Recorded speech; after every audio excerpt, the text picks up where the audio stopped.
I am expecting my first daughter with my husband in September. I grew up in a moderately religious household with pretty strictly defined gender roles. As in, since I was a girl, I had chores around the house while my younger brother did not have to do anything. I don't talk to my parents for a variety of reasons, going on year 5 now, so they do not know I am pregnant. Both my aunts and grandparents were very supportive of me leaving my household and as such have been my main family. Being 6 months pregnant now, people have started to give gifts and I am very grateful for them.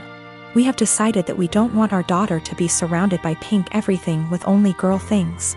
So we have made a conscious effort to include traditionally boy outfits and toys like dinosaurs and cars. We have told people that any gender items would be accepted, and if it's getting too much pink, we have gone out to balance a bit. Getting a green jacket or something. My younger aunt has taken great offense to this because boys are boys and girls are girls. And she is a very verbal and loud person and has let us know several times her opinions. She has 2 boys.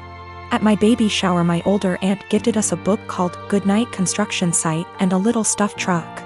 My younger aunt went on a tirade about how we are somehow making our daughter trans and not allowing her to be a girl. And she's a loud person, so of course her saying this was more like a yell. And in front of my very liberal in-laws who are very supportive of our choice.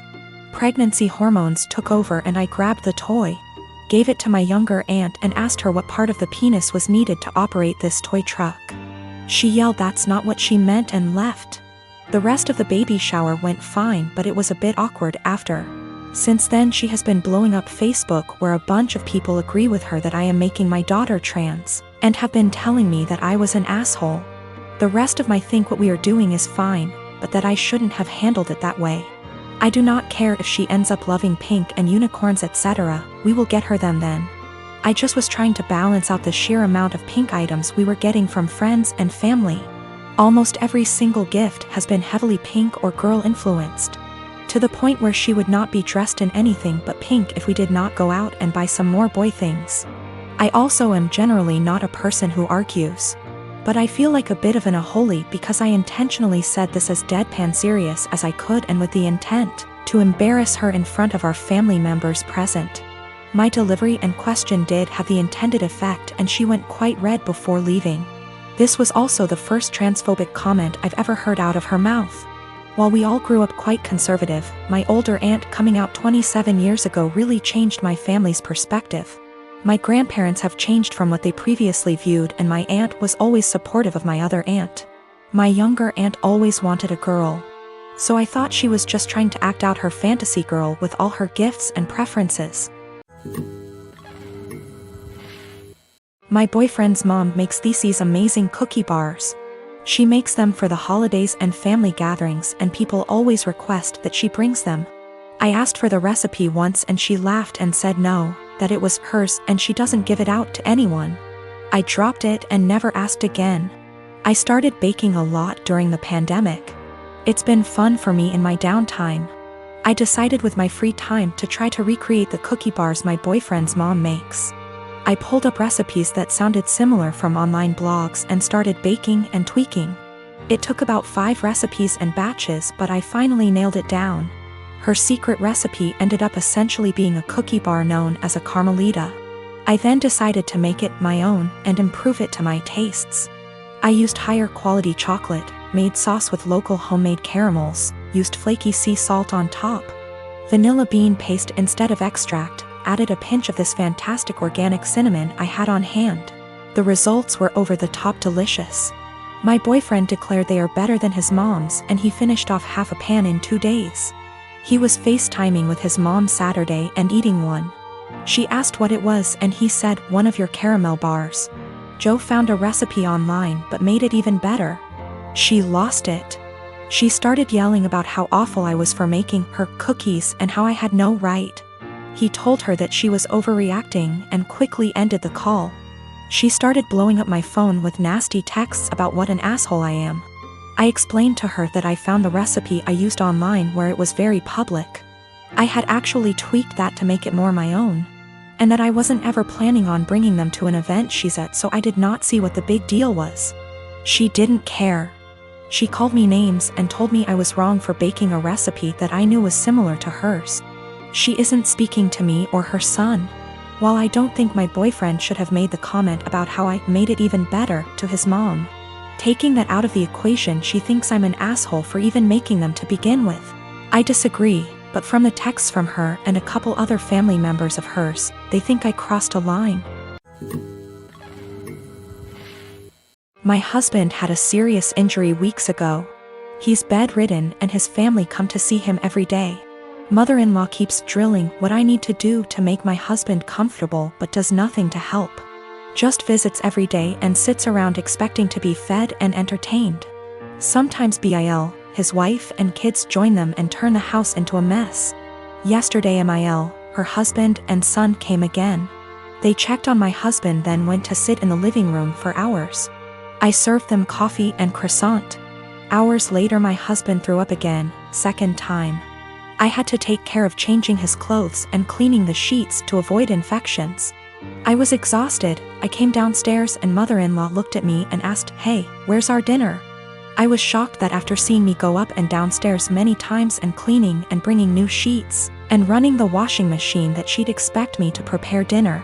I'd already eaten a sandwich at 6 and yogurt. I have problems with my stomach and stress and pregnancy made it worse. I'm 4 months in. I pointed at the kitchen and told her to help herself out. She gave me a look then said she didn't expect me to ask her to cook dinner at my house. I said I didn't expect her to ask me to cook dinner while I'm taking care of her son. She started arguing about the way I spoke about my husband saying as his partner. This is the least I could do and called me unhinged for throwing in her face that I'm helping my husband. She got her husband involved asking what his thoughts were on me making guests go hungry and forcing them to cook themselves, when this supposed to be my duty as a host homeowner. Father-in-law said they could order food and call it a day and yelled at my younger brother-in-law to stop playing on his phone and order food, but mother-in-law got mad and lashed out criticizing me saying I wasn't up to the challenge of taking care of my home and my guests like an adult. I lost it on her and told them to leave since she kept yelling disrupting my husband's sleep. She left after saying she felt sorry for her son and grandbaby with an aggressive wife and a mother like me. She told everyone and my older brother-in-law said he understood I'd a lot on my plate, but lectured me about how I should have respect for his mom who was a guest. Repeatedly saying if that was his wife she wouldn't have acted this way.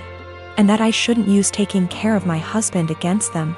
He asked me to apologize but I didn't.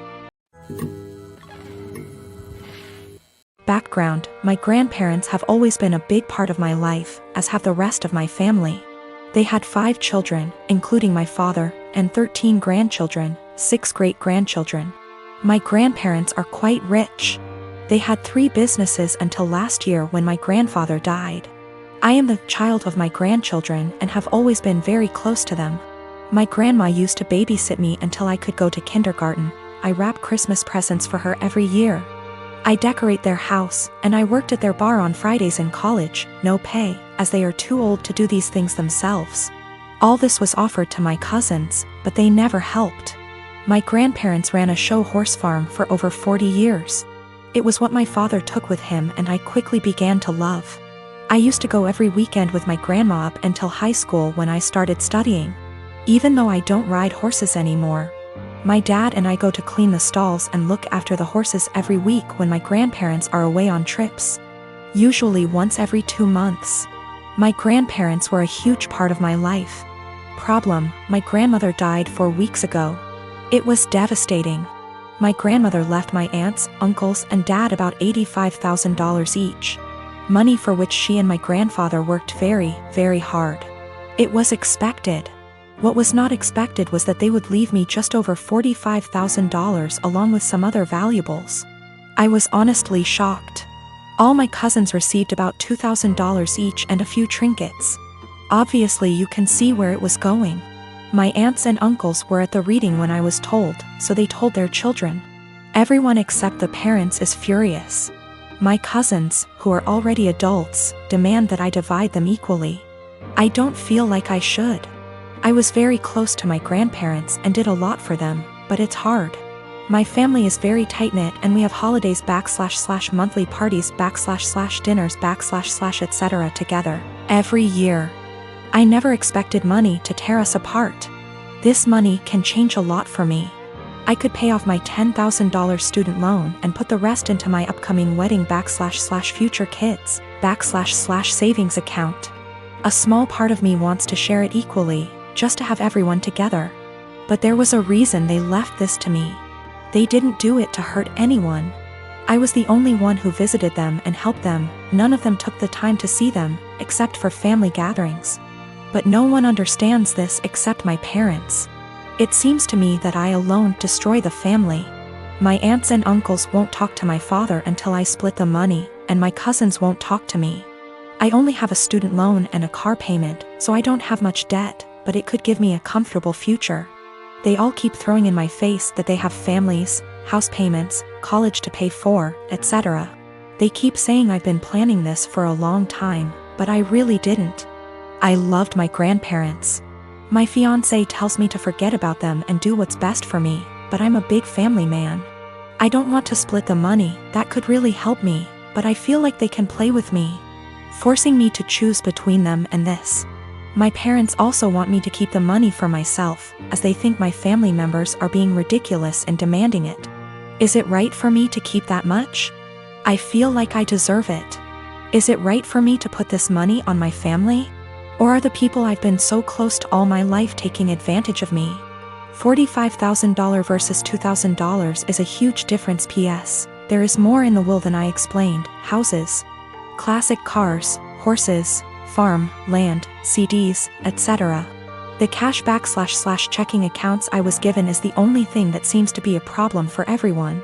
I have inherited more money than my cousins. They demand that I divide it equally between them or never speak to them again.